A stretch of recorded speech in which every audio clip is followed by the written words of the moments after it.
If you're concerned about financial stability after a significant life change like a divorce, you're not alone and you're in the right place. Today, we're going to unravel 10 strategies that can make your divorce settlement stretch further than you may have thought. But before I get into that, welcome to today's live stream. If you are joining me live, let me know where you're watching from. And if you have any questions, I'm happy to answer them as I go.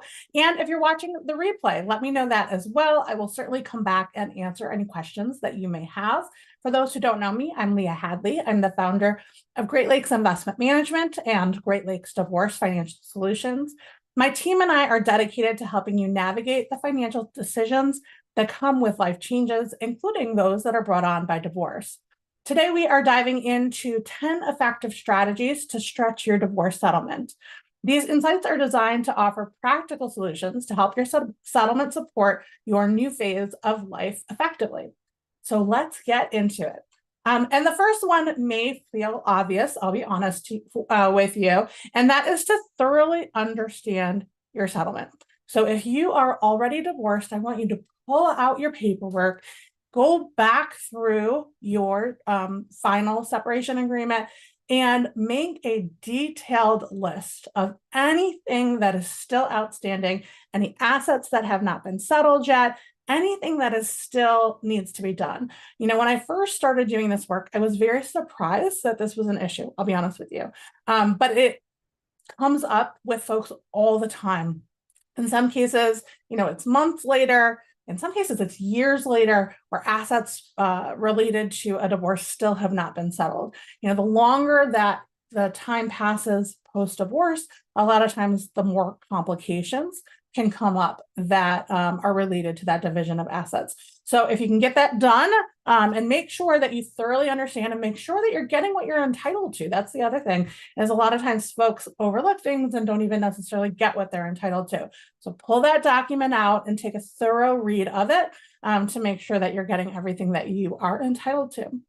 The second strategy is to reduce your fixed expenses. Your fixed expenses are those expenses that happen month in and month out. So if you think about rent, or, you know, if you lease your car, your mortgage payment, property taxes, all of those things are fixed expenses, right? So when we reduce our fixed expenses, that we reduce them once and they are reduced every single month or every single year, right? And depending on the nature of your financial situation is going to determine what the options are in terms of reducing those fixed expenses. But that can really help your overall cash flow every month. And so taking a hard look at what are you committed to every month? You know, are there subscriptions that you could eliminate to reduce your fixed expenses every month? Could you renegotiate your cell phone plan? You know, there's lots of options, lots of fixed expenses that people commit to. The next one is to manage your variable expenses. Now, this tends to be an area that people focus on more often, I see, than fixed expenses. Variable expenses are, you know, those expenses that do change from month to month. I really encourage you to have a budget for your variable expenses. You know, so if you're going grocery shopping, you know, set aside a certain amount of money. Maybe you want to spend $150 a week on groceries, or, you know, it depends on the size of your family and where in the country you live, you know, whatever makes sense for you. But decide what you are going to spend, have a plan for it. That is what a budget is. Just having a plan for that spending can be really helpful. But managing your variable expenses, keeping them under control, can really help make your divorce settlement last. The fourth one is to boost your income. Now, this is especially important if you are finding that your expenses are more than your income on a monthly basis. Absolutely, right? Or you are worried about having to dip into your investments or dip into your savings every month. Also, if you're having trouble saving, this could be really important as well. Boosting your income doesn't necessarily have to be, you know, getting a job. It could be getting a job. It could be asking for a raise. It could be investing in additional education for yourself in order to be able to get a higher paying job. It could be selling off things that you don't need just to get some additional cash. Could be repositioning your investments in order to generate more income. Could be, you know, starting some kind of a side business, all kinds of opportunities when it comes to boosting your income. You can get creative, but remember that you are in control here. You know, a lot of times people when they first reach out to me, feel like my income is what it is. But really, you can think strategically and come up with lots of different options in terms of boosting your income. And like I mentioned before, sometimes people need to do this temporarily, and sometimes people think more longer term in terms of boosting their income. But there is a variety of different opportunities to consider. The fifth strategy is to increase your savings. So if you're increasing your savings, then that gives you more of an opportunity to keep your investments invested. Increasing your savings can look like a lot of different things as well. For most people, they find it easiest to automate their savings. So to put a specific amount away, maybe every month or every paycheck, to either have it direct deposited from their paycheck or to have it directly transferred from their checking to their savings account. Whatever is most convenient for you. But the other piece here is to really look at your savings strategically and make sure that you are optimizing the interest that you're getting on your savings. I'm still amazed at how many people have large amounts in savings accounts that are still earning next to nothing in interest when there are lots of savings accounts available at this point that have very good, solid interest rates. And so looking at your savings and making sure you're being strategic, getting your money to work hard for you can be really beneficial. Now, I'm going to tell you before I get to this next one that this will definitely be one where it's do what I say, not what I do. But this one is to avoid rash, large purchases. And, it is very common to emotionally spend when you are going through a life change. That's very, very normal.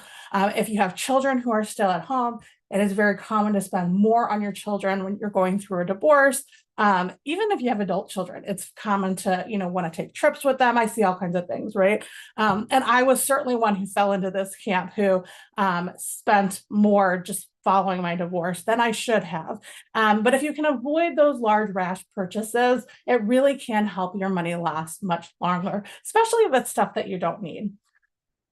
Number 7 is to invest your settlement wisely. And this is what I mean by that. Keep in mind that investing doesn't necessarily mean going for the highest return, right? It starts with knowing what your risk tolerance is, what your comfort is with market volatility. It's also really important to understand what your capacity for risk is, right? Understanding your overall financial situation. When are you going to need to access your investments? But then also, what is your objective? What kind of return do you need to make your financial plan work, right? Looking at all of these different factors and coming up with an investment strategy that's appropriate for you now in this next phase of your life. And that may be very different from the strategy that you had with your ex, right?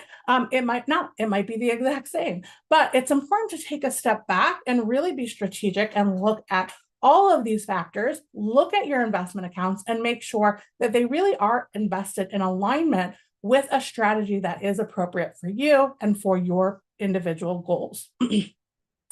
Now, this one may feel counterintuitive, but the 8th strategy is to make sure that you have adequate insurance coverage. And the reason I say it may feel counterintuitive is because for some folks, they look at insurance as an expense. So for some people, when I say that you should secure adequate insurance, they may hear increasing expenses when I just said to reduce your fixed expenses, right? But the reality is that what insurance does is it can protect you from those bigger unexpected expenses, right?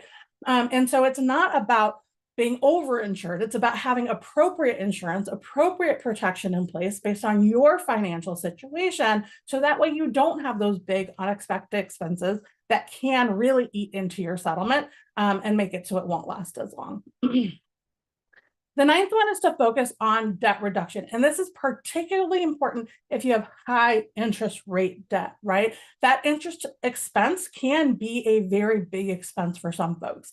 And so looking initially at your overall debt situation and figuring out what is the interest expense, what is the interest rate on each of your lines of credit, depending on what kind of debt that you have. And are there ways to reduce that interest rate? Start there, right? Is there an opportunity to refinance or consolidate or look at reducing that interest expense, but also just coming up with a plan to eliminate it completely? Now, I want to be clear here that I'm not anti-debt, that I do think that sometimes the strategic use of debt can do things like we talked about before, help to boost your income, right? But if you are struggling with high interest rate debt, getting rid of that as quickly as possible can really help you to make that divorce settlement last as long as possible. And last but not least is to review your finances regularly. Those who have a financial plan in place, it is much easier to navigate these life transitions. You already have a plan. You're just looking at what needs to change based on the change that you're experiencing, right? You already have a plan and it just needs to be adjusted. Most people don't have a plan. So if you don't have a plan, don't feel bad. Most people who reach out to us certainly have never gone through a financial planning process before. But what the financial planning process does is it allows you to know exactly what you need to do in order to reach the goals that you've set for yourself, right? So how much do I need to have in emergency savings in order to protect myself? How much do I need to be investing in order to be able to retire when I want to retire? How do I need to be invested in order to retire when I want to retire, right? All of these different factors, what kinds of insurance do I need to have in place to have, quote, adequate insurance coverage, right? Looking at all of these different factors, making sure that you're being tax efficient in all of these things. But then, let's say, for example, you do boost your income. What do I do with that additional income in order to be as effective as possible, right? Knowing exactly what your fixed expenses are give you that opportunity to know how to reduce them. If you don't know what they are, you don't know how to reduce them, right? And so regularly reviewing and adjusting your financial plan is extremely beneficial in making sure that you can have that divorce settlement last as long as possible. Other things that come up, we're going to see stock market volatility. That is a normal part of investing, right? Interest rates rising, interest rates going down, interest rates going sideways, right? That's a normal part of the economic cycle. So making sure that you're reviewing and adjusting as appropriate for these various factors is really important, again, in having that divorce settlement last. Now, these are all very general principles in order to really make that settlement last. Some of these are going to be more appropriate for you than others based on your individual financial situation. But if you would like a personalized plan to help you make that divorce settlement last, reach out. We can always work together to create that financial plan for you and really give you that confidence, help you with that financial security, know what you need to do to really make that settlement last. You can send me a private message and I will be happy to get you on my calendar.